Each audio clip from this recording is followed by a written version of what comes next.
Ya debes haber leído sobre Jesús en la Biblia, ¿verdad? El Hijo de Dios hizo cosas impresionantes que nadie podría ignorar. Curó a los enfermos, hizo que los sordos volvieran a oír. Hizo caminar a los cojos e incluso resucitó a los muertos ante los ojos de todo el mundo.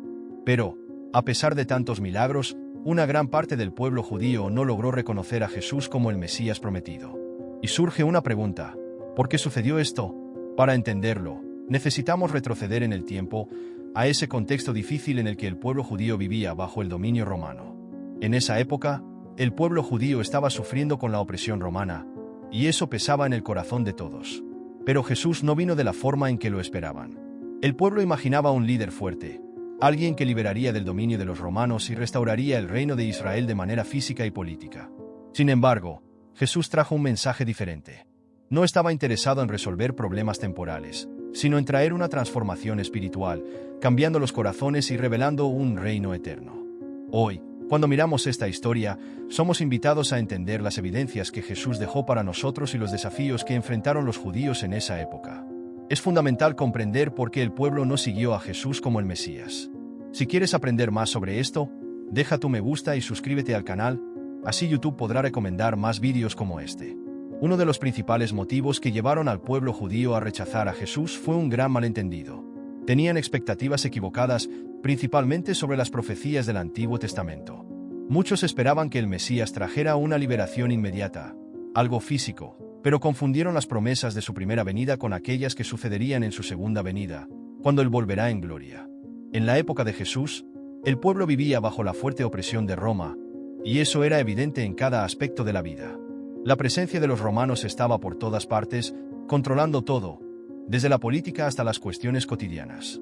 En la época de Jesús, el pueblo judío vivía bajo la presión de una autoridad extranjera que limitaba su libertad. No podían adorar a Dios como les gustaría, siguiendo las tradiciones y enseñanzas sagradas, y eran constantemente grabados con impuestos y controlados. Esta opresión generó un enorme deseo de liberación y redención. La expectativa era que el Mesías fuera un líder terrenal, alguien que, con un ejército fuerte, liberara a Israel del dominio romano. Pero Jesús vino para inaugurar algo mucho mayor, un reino espiritual que traería victorias más allá de las especificaciones físicas. Aunque algunas profecías sobre el Mesías, como las de Isaías 11 y Miqueas 5 versículo 2, fueron reconocidas, muchas otras aún causaron dudas. El pueblo judío no logró entender completamente lo que estaba por venir. Por ejemplo, Isaías, inspirado por el Espíritu Santo, describió de manera clara y poética lo que sería el Mesías. En el capítulo 11, versículo 1, dice que un retoño surgirá del tronco de Jesé, y de sus raíces brotará un renuevo. Jesé, padre de David, es una referencia a la línea real, y ese retoño es una figura de Jesús, señalando que él vendría de la descendencia de David, cumpliendo la profecía mesiánica. Isaías continúa en el versículo 2, y lo que describe es algo mucho más allá de un líder político. El Mesías que él profetiza tiene un carácter especial, un propósito que trasciende las luchas terrenales y físicas que el pueblo judío estaba enfrentando. Esto explicó, en parte, las dudas que surgieron en la época de Jesús. Muchos esperaban algo completamente diferente de lo que él vino a ofrecer. Isaías describe de manera clara el Espíritu del Señor que descansaría sobre el Mesías, y esto es realmente impresionante. Él dice que el Espíritu del Señor traería sabiduría, entendimiento, consejo, fortaleza, conocimiento y temor de Dios.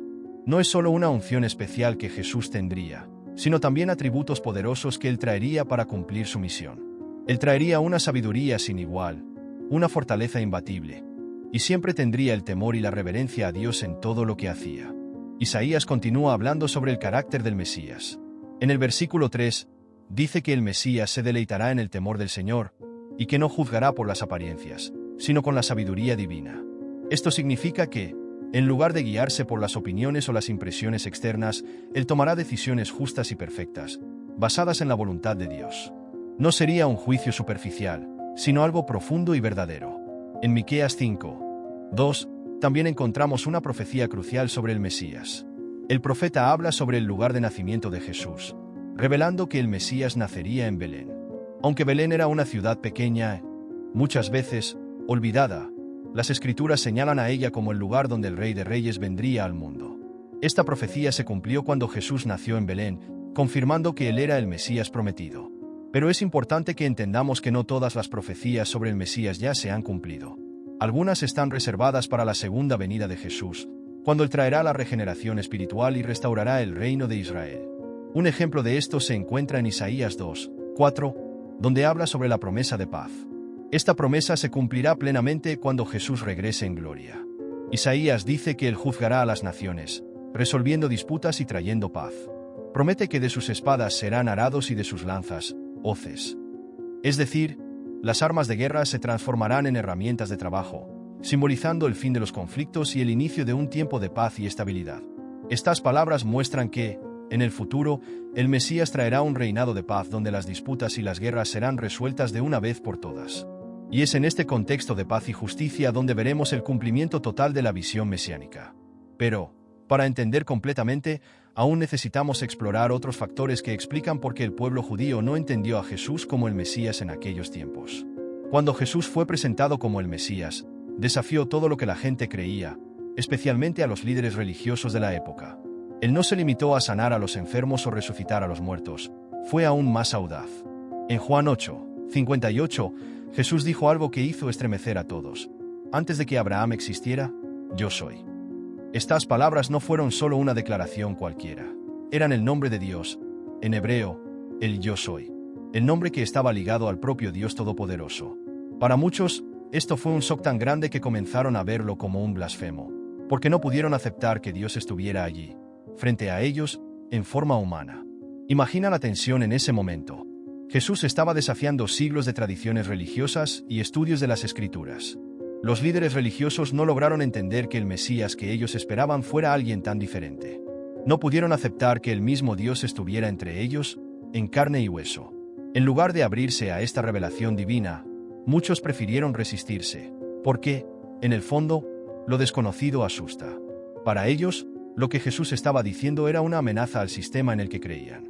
Además, Jesús no solo proclamó su divinidad, sino que también cuestionó prácticas antiguas que estaban firmemente arraigadas en la vida religiosa del pueblo judío. Un ejemplo de esto ocurrió en Mateo 15, cuando algunos fariseos acusaron a sus discípulos de no seguir una tradición: lavarse las manos antes de las comidas. Esta no era una ley divina, sino una tradición humana creada por los líderes religiosos. En lugar de responder con detalles sobre la tradición, Jesús utilizó ese momento para enseñar algo más profundo. Dijo que lo que realmente importa no son las prácticas externas, sino la pureza del corazón. Nos hizo reflexionar sobre el verdadero significado de la pureza. Para Jesús, la contaminación no viene de lo que comemos ni de las tradiciones que seguimos, sino de lo que sale de nuestro corazón, nuestras palabras, nuestras acciones. Nos enseña que, para acercarnos a Dios, debemos estar limpios por dentro, y no solo seguir reglas externas. Jesús desafió muchas ideas sobre cómo vivir la fe. Y uno de los ejemplos más poderosos de esto fue la forma en que trató el sábado. Durante su época, las reglas sobre el sábado eran seguidas de forma extremadamente rigurosa. Pero Jesús mostró que, antes que nada, lo que importa es el amor y la compasión. Nos dio un ejemplo claro de esto al sanar personas en sábado, mostrando que la espera no puede ser limitada por reglas. En Mateo 12, hay una historia interesante. Un sábado, Jesús caminaba con sus discípulos y, como tenían hambre, recogió algunas espigas de trigo para alimentarse. Los fariseos, que seguían las leyes rigurosamente, pronto los criticaron, acusándolos de violar el sábado. La respuesta de Jesús fue profunda y esclarecedora. Se refiere a la historia de David, quien, en un momento de necesidad, comió los panes sagrados del templo. Con esto, Jesús nos enseña que el sábado fue hecho para el ser humano, y no el ser humano para el sábado. Jesús estaba desafiando la visión limitada de los líderes religiosos de la época. Nos estaba diciendo que el sábado no se trata solo de seguir reglas o rituales, sino de vivir con amor, compasión y cuidado por las necesidades de los demás. El sábado es un regalo de Dios para nosotros, un tiempo de descanso y renovación en su presencia. Es una invitación a alejarnos de la rutina y experimentar la paz que viene de estar con Él. Además de todo esto, Jesús nos desafió aún más al pedirnos que amáramos a nuestros enemigos, algo totalmente revolucionario en esa época. También nos animó a orar por aquellos que nos persiguen, mostrando que el reino de Dios no se basa en la retaliación o la venganza, sino en el amor incondicional. Esto nos lleva a reflexionar sobre cómo nuestros corazones pueden soportar tanto rencor, y cómo necesitamos la transformación del amor divino para liberarnos de esas ataduras. Es difícil imaginar, pero, a pesar de tantos milagros y curas increíbles, muchos aún no lograron ver la verdad. Un ejemplo marcante de esto está en la resurrección de Lázaro, un querido amigo de Jesús. Lázaro estaba enfermo, y aunque Jesús fue avisado, tardó 2 días en ir a Betania. Cuando llegó, Marta, la hermana de Lázaro, mostró fe, a pesar de la muerte de su hermano. Pero cuando Jesús vio el sufrimiento de María y de las demás personas, él se conmovió profundamente y, al acercarse al sepulcro, lloró.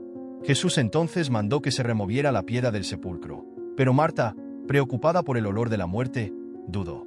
Fue entonces cuando Jesús pronunció palabras poderosas. ¿No te dije que, si crees, verás la gloria de Dios? Y entonces, en un momento que parece imposible de comprender, él gritó en voz alta: Lázaro, sal fuera. Para sorpresa de todos, Lázaro, que llevaba 4 días muerto, salió del sepulcro, aún envuelto en las vendas funerarias. Esta historia es mucho más que un simple milagro de Jesús sobre la muerte física. Es una lección sobre el poder de Jesús para traer vida incluso a las áreas de nuestras vidas que creemos perdidas y sin esperanza. Pero lo más impresionante es la reacción de las personas. En lugar de alegrarse y maravillarse con lo que Jesús hizo, muchos siguieron dudando. Algunos, maravillados, creyeron, pero otros, en lugar de rendirse ante la evidencia clara de un milagro, lo reportaron a los fariseos. ¿Alguna vez te has detenido a pensar en el peso de la expresión piedra de tropiezo? Muchas personas en esa época no pudieron entender lo que significaba, pero si miramos con más atención, veremos algo poderoso. La piedra que fue rechazada por algunos se convirtió en la base fundamental de nuestra fe. Así es, la piedra que fue ignorada e incluso despreciada terminó siendo la base sobre la cual nuestra fe está firmada. Es importante entender que la exclusión de Jesús no fue algo sin propósito. De hecho, formó parte de un plan divino mucho mayor. Cuando los líderes judíos rechazaron a Jesús, eso abrió la puerta para que los gentiles, como tú y yo, fuéramos incluidos en el plan de salvación de Dios. Este movimiento de exclusión fue lo que permitió que, a pesar de no ser parte del pueblo elegido originalmente, ahora pudiéramos ser parte de la familia de Dios. Mira cómo Dios, en su sabiduría y soberanía, transformó lo que parecía ser una derrota humana en una oportunidad de salvación para todos. Esta separación de Jesús no fue un final, sino un medio por el cual la esperanza llegó a toda la humanidad.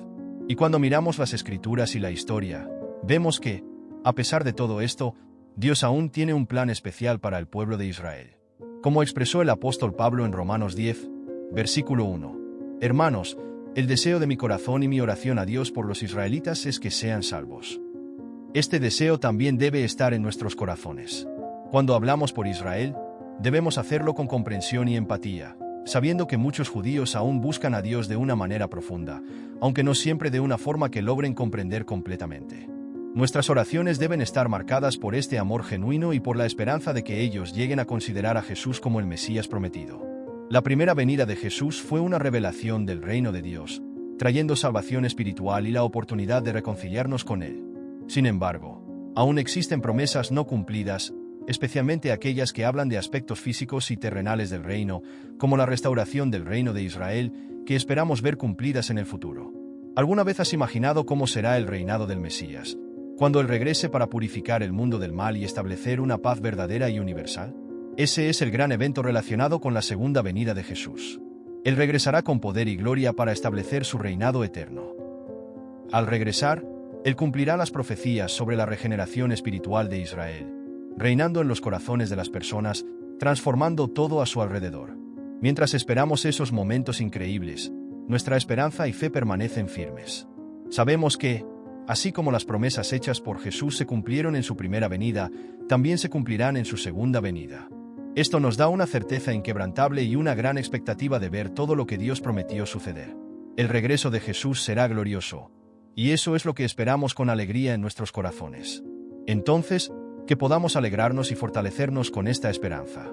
Después de todo, Jesús, que es fiel y verdadero, vendrá para reinar y cumplir todas las promesas de Dios para nuestras vidas. Si te ha gustado este vídeo, no olvides suscribirte al canal, dejar tu like, un gran abrazo y que la paz del Señor Jesucristo esté contigo.